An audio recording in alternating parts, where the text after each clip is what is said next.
I still remember that afternoon as if it had just happened. One moment everything was normal, and the next, the entire day was turned upside down because of a fragile little life waiting to be saved. My team and I were walking along the riverside road when I spotted something trembling in the murky water.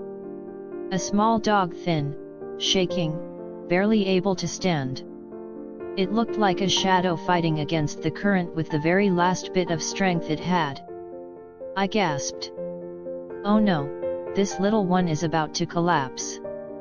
We didn't hesitate. Everyone rushed toward the river bank. The stench of mud and trash rose from the water, but I didn't care. I kicked off my shoes and stepped in. The water was cold, thick, and disgusting, but the only thing on my mind was the dog's eyes, bloodshot, terrified, and full of pain. When I got close enough, the dog didn't even try to run. It was too exhausted. It just stood there, shivering, lifting its head with great difficulty. I reached out gently. "It's okay. I'm here.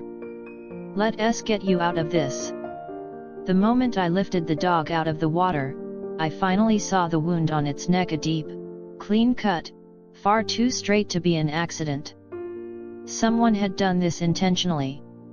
My chest tightened with a cold, heavy anger. We put the dog in the car and sped off toward the veterinary clinic. 15 minutes away. But each minute felt like forever.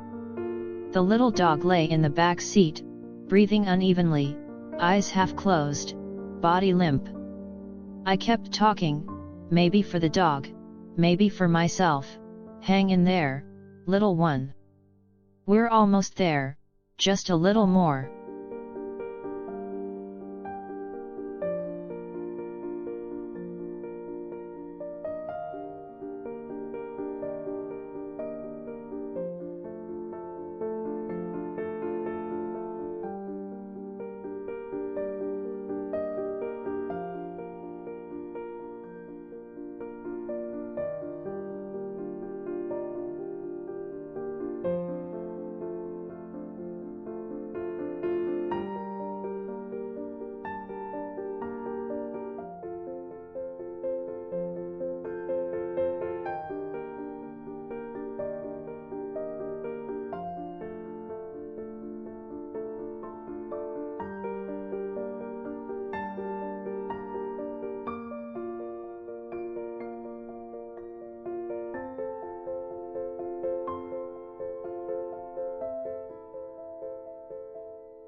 At the clinic, the vet took one look at the wound and fell silent.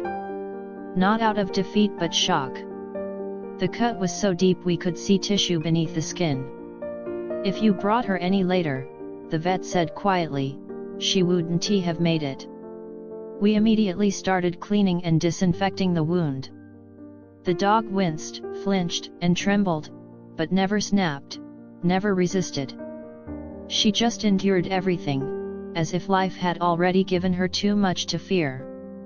While the vet worked, I noticed something small on the edge of her mouth, a piece of dried meat I gave her earlier so she'd have a bit of strength. Injured like this, yet still trying to chew. I laughed softly through the tightness in my throat. "You're one tough girl, hurting this much and still hungry." But I knew it wasn't just food. It was the will to survive. The vet said she was too weak for surgery today. We had to stabilize her first, pain meds, antibiotics, warmth, rest. Tomorrow she would be stronger. Tomorrow she'd have a real chance. Before leaving, the vet asked, "She doesn't have a name yet, right?" I looked at her, small, soaked, trembling, but with eyes that still held a spark of hope. I thought about the river where we found her, the place where she fought so hard not to be swept away. I said softly, Her name is Willow, a name for someone fragile but incredibly strong, just like a willow tree bending in the storm but never breaking. I bent down, stroked her head, and whispered, "Sleep now, Willow. When you wake up, there will be warmth, good food, and a brand new life waiting for you." From that moment on, I knew one thing for certain: I didn't just rescue Willow. She had already become a part of my family,